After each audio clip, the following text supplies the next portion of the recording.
Dr. Eric here from Salt Lake City, Utah.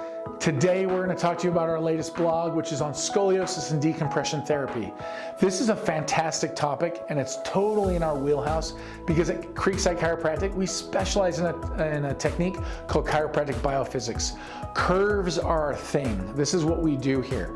Now we want to avoid drugs and surgery for all of our patients. That's our number one premise.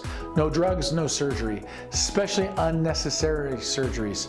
Now scoliosis is one of those topics that get really tricky. It's a big topic because when we're little and we're growing, we can have a scoliosis that starts out itty bitty, and by the time we hit our teenage years, it becomes massive. Now here's how the spine's supposed to work. We should be straight from the front and curvy from the side. Now here's my little spine. From the front, we should be nice and straight. Now what scoliosis is, I'm gonna turn this around, and what scoliosis is, it's where we start to bend and then twist, and those movements deform our normal biomechanics of our spine, which puts unusual pressure on nerves and the spinal cord. You can see here, this isn't straight, putting a big kink in the spinal cord right in this region here, okay? Compressing all of the nerves. Now, one of the things we do here at Creekside Chiropractic is chiropractic biophysics. Our goal is to try to straighten some of that out. Sometimes we can do that with some traction. Sometimes we need to do bracing. Sometimes we do some ice to help chill out the muscles. And sometimes we do decompression. Now today we're going to talk about decompression therapy and scoliosis. One of the things that we do in our office is we'll take a patient and put them in a traction unit, and we'll put certain straps on them and decompress axially their load. So we'll pull straight up in a y-axis. Now what that does is it helps momentarily relieve nerve root compression on the nerves, reducing the pain for the patient. Sometimes we can do this in a few visits, sometimes it's a bunch of visits. It just depends on how bad the scoliosis is. Now here's the thing you need to recognize with scoliosis, especially with kids, okay? Puberty is the big problem. So we can start out with an itty bitty scoliosis and hit puberty, and it can go from like 5 or 6 degrees to 60 degrees over a few months. Now the problem with that is anything over 40 degrees is surgical, okay? These are things that we want to avoid.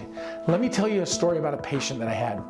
They brought their daughter in, and she was maybe 7 or 8, and they noticed, hey, when she's in her bathing suit, she doesn't look totally normal from the back. There's a little bit of winging in the scapula, and she's got a shoulder tilt, okay? They didn't think anything of it, but they wanted to see if there's anything I could do to fix it. So we came in, we took some x-rays, and I was like, yep, you have a scoliosis.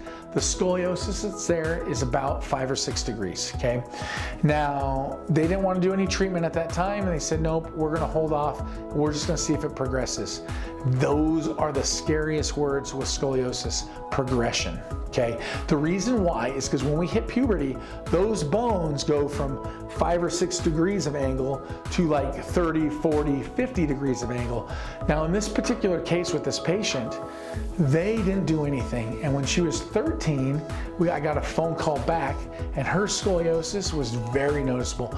Big tilts, her back was starting to hump, her scapulas were winging. It was becoming very noticeable, and her mom's biggest concern was, hey, is my daughter gonna look okay when she gets older?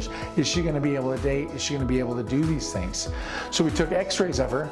It literally went from 5 degrees to 60 degrees over just a few years because nothing was taken care of. Now it's puberty that does that most of the time. Once we get in the adult years, the concern with scoliosis is breakdown, wear and tear of the discs. There's still some things we can do to manage it, but it becomes much harder. The younger you are, the easier it is. Now we want to catch all scolioses earlier than 40 degrees, because that 40 degrees is that cutoff with surgery. This particular patient ended up needing to get surgery because the scoliosis got so large. Now that's something we want to totally avoid, okay? Decompression, when we actually pull you and we're stretching, that's going to let those nerves have some minute to breathe, okay? That's going to be more for a patient that is a little bit older, okay? We have some things called the Scoli roll, and we have some traction setups where we can can help reduce that scoliosis. We've done it in my office where we've seen a reduction of scoliosis. Now, if the scoliosis is underneath 40 degrees, there are some things we can do that are super conservative that are called bracing, mirror image bracing. It's called Scoli bracing. These are all things that we can get you connected with and help you out if this is your problem. Decompression therapy is one of the best things you can do for scoliosis. Check out the blog. We are going to talk over the next month about scoliosis quite heavily on our YouTube page. So come over there, check us out. If there's anything we can do to help you avoid drugs and surgery, let us know, because we want to be the conservative management for you and to see if you can get back to playing with your kids, doing the things that you want to do, just all those activities, getting your life back. Let us know if there's anything we can do to help. My name is Dr. Eric, and I look forward to talking to you in the future, and have a great day.